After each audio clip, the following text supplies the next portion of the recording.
माथा झुकाई गोड़े लगल रही जेकरा के रौरस। हेलो दोस्तों, क्या हाल है? उम्मीद करते हैं स्वस्थ मस्त अच्छे होंगे आप लोग। और आप लोग देख रहे हैं नीतीश सबसे में आपसे छोटे भाई नीतीश। आज मैं बात करने वाला हूँ खेसारी लाल यादव के न्यू एल्बम सॉन्ग के बारे में, जो कि टी सीरीज हमारे भोजपुरी पर रिलीज हो चुका है, जिसके आने को नाम रखा है आंसू गंगा जल भइल।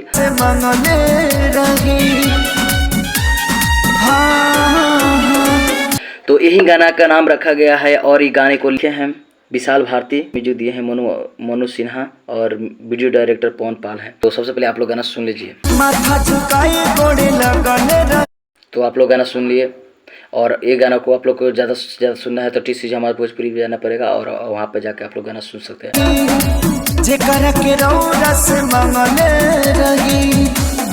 तो यही गाना है। अगर ये गाना आप लोगों को किस तरह लगा, आप लोग कमेंट बॉक्स में हमें राय अपना दे सकते हैं।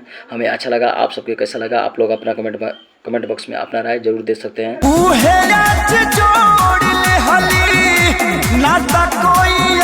तो यही अपडेट था, तो सोचे आप लोग भी चलाऊँ दिखाऊँ और फिर किसी और वीडियो के साथ मिलेंगे। तब तक दीजिए इजाजत, प्रणाम।